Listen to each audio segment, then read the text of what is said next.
राजधानीको मध्य बानेश्वर स्थित युनिग्लोब कलेजमा एमबीएमा अध्ययनरत विद्यार्थीहरूले मतिदेवीमा क्लिन लन्ड्रोम्याट व्यवसाय सुरु गरेका छन्। युनिग्लोब कलेजको इन्क्युबेसन सेन्टर मार्फत पहिलो इन्क्युबेटेड कम्पनीको रूपमा क्लिन लन्ड्रोम्याट व्यवसाय सुरु गरिएको हो। कलेजका प्रिन्सिपल डाक्टर नरबहादुर विष्टले एक कार्यक्रमबीच यस किसिमको लन्ड्री सर्भिसको उद्घाटन गर्नुभयो।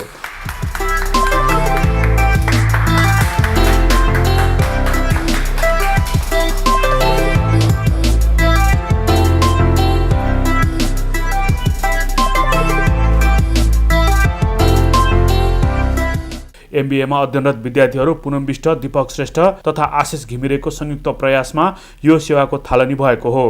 प्रिन्सिपल विष्टले विद्यार्थीहरूको काम प्रशंसनीय भएको बताउनुभयो। आज निकै खुसी लागेको छ हाम्रो युनिग्लोब कलेजका विद्यार्थी भाइ बहिनीहरू जुन अहिले एमबीएमा अध्ययनरत नै हुनुहुन्छ र अध्ययन गर्दा गर्दैको क्रममा एउटा उद्देश्यका साथ उहाँहरूले रेल बिजनेस वर्ल्डमा पाइला चाल्नुभयो र यो युनिग्लोब कलेजको तर्फबाट फर्मल रूपमा हुँदाखेरि पहिलो पाइला हो। हुन त त्योभन्दा पहिलेका विद्यार्थीहरू पनि बिजनेसमा इन्भल्भ भएका छन्। थुप्रै राम्रो राम्रो बिजनेसहरू उहाँहरूले गरिराख्नु भएको छ, राम्रो राम्रो ठाउँमा पुग्नु भएको छ विद्यार्थीहरू।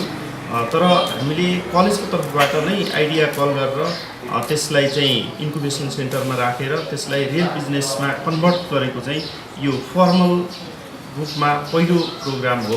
उक्त अवसरमा क्लिन लन्ड्रोम्याट सुरु गरेका विद्यार्थीहरूले पनि आफ्नो अनुभव सुनाएका थिए। युनिग्लोब कलेजमा बीबीएमा अध्ययनरत 9 जना विद्यार्थीले पनि यसरी नै छिट्टै आफ्नो व्यवसाय सुरु गर्न लागेको प्रिन्सिपल विष्टले जानकारी दिनुभयो। युनिग्लोब कलेजले बीबीए तथा एमबीए तहमा निरन्तर उत्कृष्ट शिक्षा प्रदान गर्दै आएको छ। कलेजमा अध्ययन पूरा गरेका विद्यार्थीहरूले राष्ट्रिय तथा अन्तर्राष्ट्रिय बजारमा राम्रो अवसर पनि पाइरहेका छन्।